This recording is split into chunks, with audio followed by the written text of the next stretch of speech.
We already mentioned tipping point before, but maybe we didn't explain it as clearly as I should to you because you're still very young. So, oops, there is some drilling that's going to start in the building because they are doing some electric work. If it gets too loud, I'll stop. Yes, it is getting a little loud. So let's start anyway. Are there things on the brink because of all this climate change or even otherwise? We have talked about ice ages and melting away of the ice ages. You can think of these as ups and downs, but when you say tipping point, you go in one direction for a long time. And of course, when the ice age ends and you start melting, you melt it away and then you start building. So you can think of those as tipping points as well. But let's see with an example. Some moments can change your life. You're too young, but imagine if you can. A high note that you sing at an audition, a car that almost knocks you down, a brave text message that you send or don't send to that person you like in your class.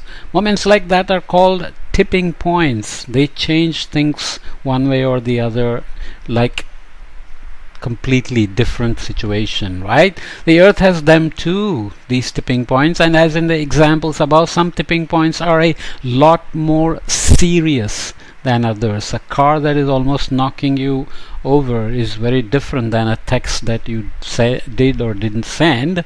So let's look at this. We call something a tipping point when there is been a change and there is no going back, like the last dodo dropping dead here.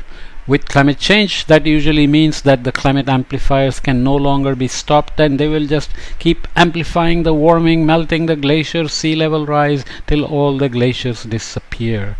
The end of the warm Gulf Stream could be such a point. It's hard to predict if and when it will happen. There are reasons why it's difficult, but if the Gulf Stream does collapse, you have to be careful because scientifically Gulf Stream will not collapse. It's difficult to explain. If the Earth is sphere and it continues to remain a sphere, and if it continues to rotate around its axis, you will always have a Gulf Stream. It's a matter of how much heat is taken by the Gulf Stream from low latitudes to high latitudes. That's what changes. Okay, so that's what we are talking about. Nonetheless, as an example, the end of the warm Gulf Stream could be such a point. It's hard to predict if and when it will happen, but if it does happen, we will have only ourselves to blame and there will be no way to reverse it for a long time. Remember, ice ages ended and then they came back. So it has also something that will be gone for a long time but slowly may come back. You have already read that ice cap of Greenland could melt completely too. That's not a certainty. We keep saying there is a possibility, but when it will happen or whether it will happen is not so easy to say. You can see here the drip drip drip of the glaciers going away. It depends on the temperature, on climate amplifiers, and also on a lot of other things such as the influence of the moulins and the criconite and so on. If the melting suddenly speeds up to the point where all these things reinforce one another and we get into an unstoppable vicious circle, there will be no turning back, and there we will be with a 7-meter rise in sea level.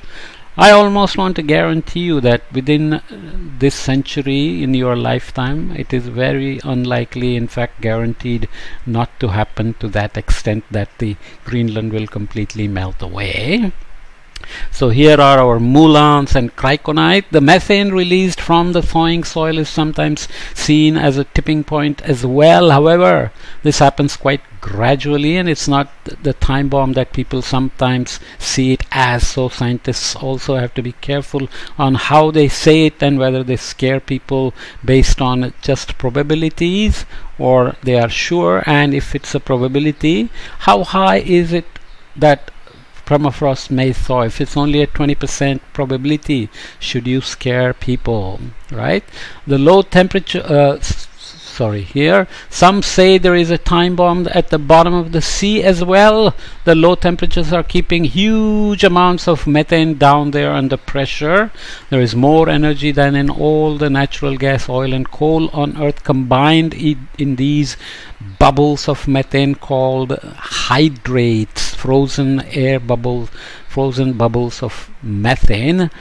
If seawater in the bottom of the sea were to warm up, the methane could thaw and find its way out, and if it comes out very fast, then we will have a sudden and long heat wave like with the farts from the sea 55 million years ago that caused the Paleocene-Eocene thermal maximum, PETM. If you don't know what that is, don't worry about. So there's a bubble of methane sitting all around the sea bottom close to the coast, and you keep warming the waters and keep perturbing the coasts, and will they suddenly start burping out of the ocean? Well, we don't know yet. The Amazon, the biggest rainforest in the world, could also hit a tipping point according to some scientists. Climate change generally makes wet regions wetter, but in the Amazon it's actually becoming dry more often. The warming up of the oceans changes the air currents, of course, winds, so there's less rainfall above land.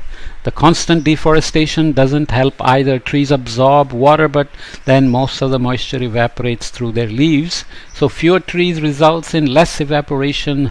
They bring water from the ground and put it into the atmosphere. The rainy season is getting shorter and shorter, and the temperatures are higher and higher.